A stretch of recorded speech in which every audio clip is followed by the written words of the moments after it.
Olá pessoal, bem-vindos a mais uma aula de biologia e o assunto dessa aula é o lixo. Gente, cada pessoa consegue produzir aproximadamente 3,6 quilos de lixo ao dia.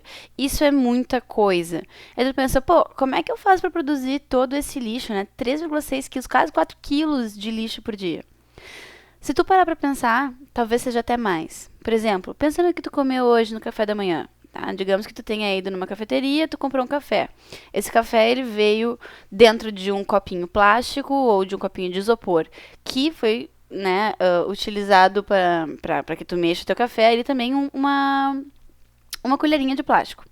2 lixos, certo? Já gerou aí. Aí tu pediu um salgado. O salgado veio dentro de uma sacolinha de papel. Mais lixo. Aí tu foi no banheiro, fez xixi, né? Se for menina, a menina, né, se limpa, se higieniza, gasta papel higiênico. Mais lixo. Sem falar no lixo orgânico que tu gerou pelo teu próprio corpo, né? Xixi e o cocô também pode ser considerados formas de lixo, né? Se tem neném em casa, fralda. Se tu vai no supermercado com um pedaço de carne, a carne ela vem numa bandejinha de isopor com mais plástico enrolado na volta, né? Leva o negócio embora dentro de uma sacolinha de plástico. Então, assim, gente, a gente gera muito lixo. Compra uma água dentro de um negócio, de uma garrafinha de plástico, né? Então, assim, por pessoa gerar 4 quilos de lixo por dia é até estimar para baixo esse número. A gente gera muito lixo todo dia e a gente nem se dá conta, né? Nas empresas, pessoal, o pessoal trabalha toma café nessas copinhos de plástico descartáveis. Quantos copinhos de plástico descartáveis cada pessoa joga fora por dia? A indústria de copinhos de café deve ganhar muito dinheiro. Mas, enfim, só para vocês terem uma noção que realmente cada pessoa que habita esse planetinha gera muito, muito, muito, muito, muito lixo. E isso, pessoal, é um grande problema ambiental, tá? Por quê? Porque as pessoas não sabem como lidar com esse excesso de lixo. A grande maioria avassaladora da cidade simplesmente joga o lixo em ambientes chamados lixões. E esses lixões nada mais são do que depósitos de lixo a céu aberto. Eles pegam um campo livre ali e tocam um monte de lixo, lixo, lixo. Esse lixo vai se acumulando ao longo do tempo até que tu tenha montanhas. E mais montanhas de lixo, né? Invariavelmente, junto com essa montanha de lixo, aparece ratos, aparece... Isso aqui apareceu um ratinho, não deu certo. Aparecem baratas, aparecem outros bichinhos que são potenciais causadores de doenças em humanos, né? Eles transportam parasitas que podem causar doenças em humanos. Sem falar nesse impacto direto, que é a questão das doenças que são transmitidas por todos esses seres vivos que são atraídos pelo excesso de lixo, a gente ainda tem a questão da contaminação do solo e de lençóis freáticos em função da decomposição que esse lixo aqui vai estar sofrendo.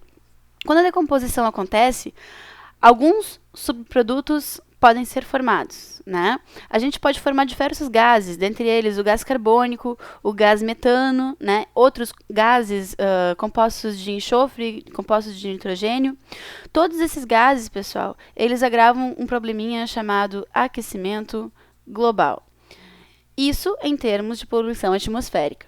Agora, se a gente pensar na decomposição em termos de poluição do solo, o que acontece é que a decomposição dessa matéria orgânica acaba gerando um líquido muito mal cheiroso, muito contaminante, chamado chorume. E ele consegue infiltrar através do solo e atingir o lençol freático. Lençol freático, para quem não sabe, é como se fosse um lago subterrâneo, vamos deixar assim, né? Um depósito de água que a gente tem embaixo da terra, que em muitos casos é a nossa fonte de água mineral, né? Então, realmente, a contaminação de lençóis freáticos com chorume é um grande problema. Sem falar que o lixo fica realmente exposto, né? Então, existem pessoas que vêm aqui, catadores de lixo, que vêm ver se eles encontram alguma coisa para poder reciclar, para poder fazer um dinheiro. E, nesse meio tempo, a pessoa pode vir a se contaminar com o lixo.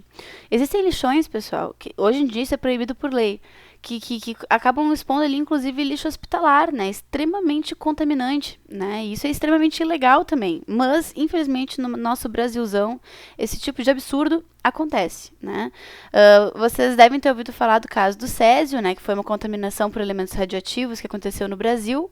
Se não me engano, foi em Goiânia, né? Onde alguns catadores de lixo encontraram uma caixinha que tinha uma substância brilhante lá. Eles acharam que fosse purpurina. E deram para a filha deles, né? E aí a filha começou a brincar com a purpurina. A filha, obviamente, exposta ao césio, né? Ela ficou extremamente exposta à radiação. Ela desenvolveu diversos cânceres e ela conseguiu contaminar pessoas que estavam ao redor delas, né? Ao todo, lá nessa localidade, centenas e centenas de pessoas foram contaminadas com a radiação, né, em função do lixo hospitalar que estava exposto em um lixão. E essa menininha morreu e mais algumas pessoas vieram a falecer também, né? Só para vocês terem noção dos problemas diretos e indiretos que o nosso lixo, que a gente faz, podem vir a causar.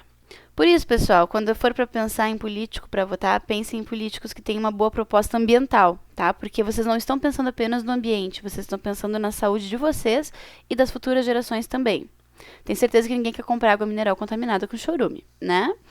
Então, seguinte, quais são as alternativas a isso? A primeira alternativa que a gente tem seriam os aterros sanitários. Os aterros sanitários, pessoal, são locais em que é cavado um buraco no solo, o solo seria impermeabilizado e a matéria orgânica seria depositada nesse buraquinho e imediatamente coberta com mais uma camada de terra.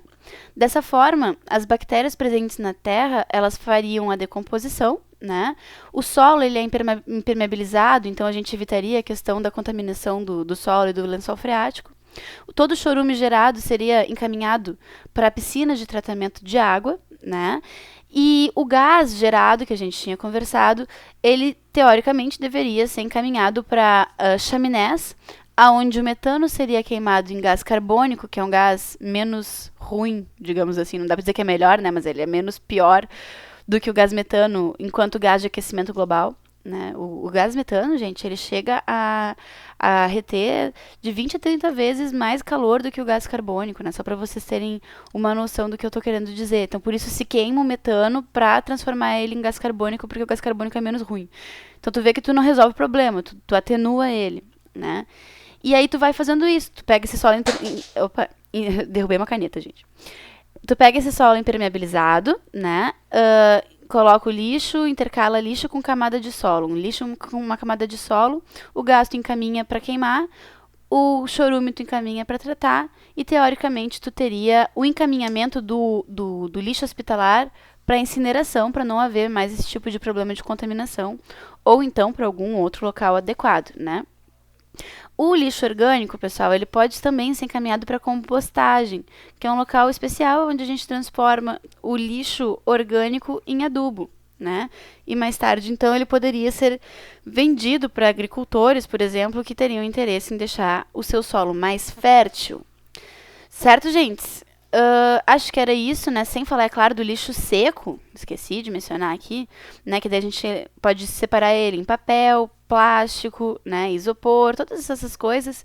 E ver que destino a gente pode dar para essas coisas. Será que elas podem ser recicladas? Será que elas não podem ser recicladas? Então, com base nisso, a gente pode dar um novo ciclo à matéria, ao invés de ficar simplesmente deixando ela apodrecer em algum lugar. Utilizar de novo o lixo seco, né? Transformar o alumínio da latinha, de repente, naqueles brackets de aparelho dentário, né? Então, seria uma excelente alternativa se todo mundo reciclasse seu lixo. Infelizmente, a gente acha que é uma obviedade, né? Eu costumava achar que todo mundo reciclava o lixo, que é uma obrigação de todo mundo. Mas não, tem muita gente que nem isso faz, né? Não separa o seco do orgânico em casa. Então isso é uma vergonha, pessoal. Todo mundo tem que reciclar o lixo para o planeta ser mais feliz. Certo, gente? Beijãozão pra vocês e até a próxima aula. Tchau!